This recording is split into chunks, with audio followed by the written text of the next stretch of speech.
On today's show, Ford says sayonara to Japan as salamat tinggal to Indonesia.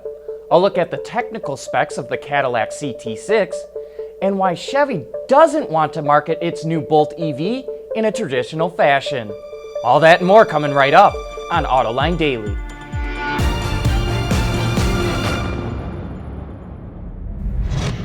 This is Autoline Daily for January 25th of 2016. Automakers had a strong year in the U.S. in 2015, selling a record 17.4 million light vehicles. And that momentum isn't slowing down in the new year. Ward's Auto forecasts that this month's seasonally adjusted annual rate of sales, or SAAR, will hit 17.3 million units, the highest it's been in January in 10 years. Total sales are expected to hit 1.3 million units. Dealers had a good amount of inventory heading into January because there were fewer pull-ahead sales in December than expected. But we'll have the official numbers next week when carmakers announce January sales. Ford announced that it's pulling out of Japan and Indonesia. Reuters reports the company will close dealerships and stop imports to those countries because it sees, quote, no reasonable path to profitability. Product development that was done in Japan will also be moved out of the country. It's not really that surprising of a move. Last year, Ford sold only 5,000 vehicles in Japan and just 6,000 in Indonesia.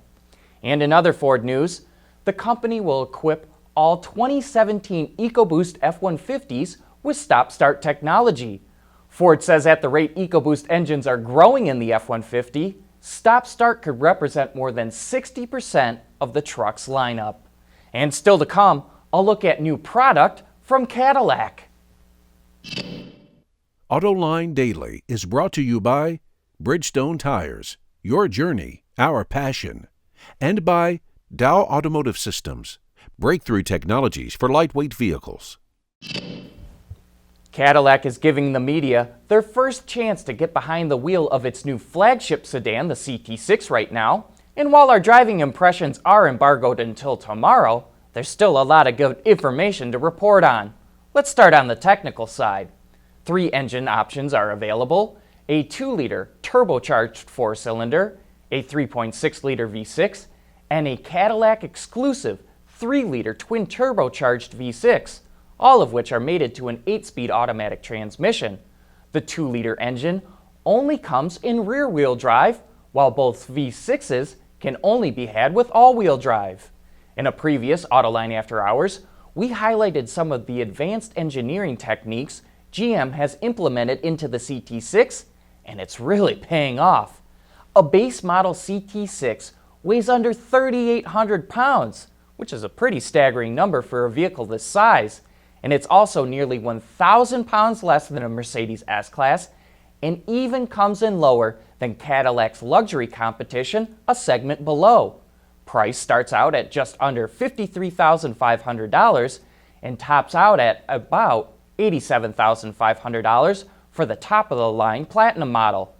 Cadillac says it expects most of its customers to opt for the luxury model, and as you can see in this chart, it's not available with the driver awareness and convenience package, which is kind of surprising. But Cadillac feels this was the correct structure to follow, and as we know, these things can always change. Speaking of Cadillac, we're getting a bit more information on the brand's product plans. Auto Forecast Solutions reports that the Cadillac XT3 will be made at GM's Fairfax assembly plant. Look for it to be a small crossover that will complement the Cadillac CT3.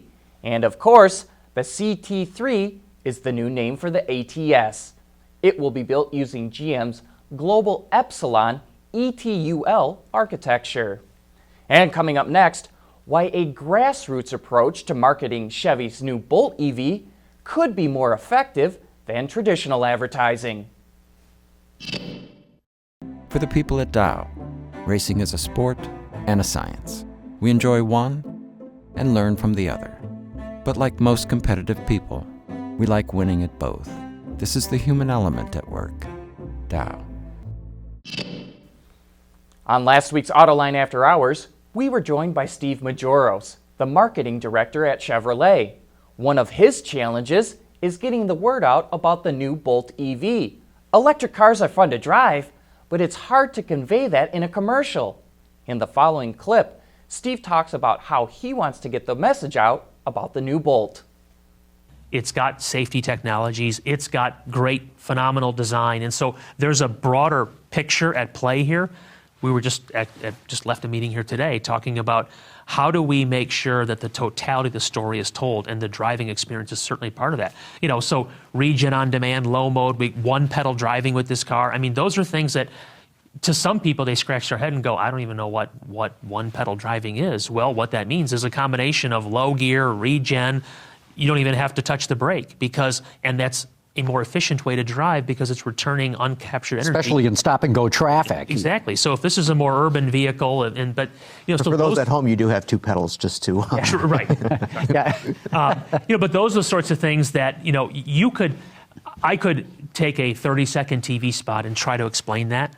Or I can do a ride-a-drive event with 100 people, let them drive it. You know, you had mentioned that you drove the car and other people had the ability to do so at CES.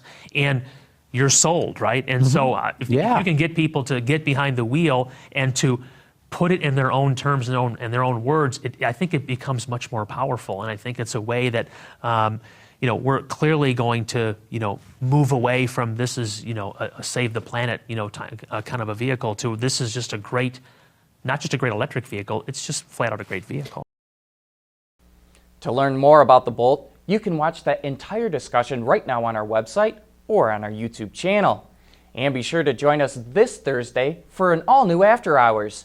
John and Gary are out at the launch of the new Hyundai Elantra. So if you have any questions about that vehicle, shoot us an email at viewermail@autoline.tv. And then tune in this Thursday at 3 p.m. Eastern Time on our website, autoline.tv. That wraps up today's show. Thank you for watching.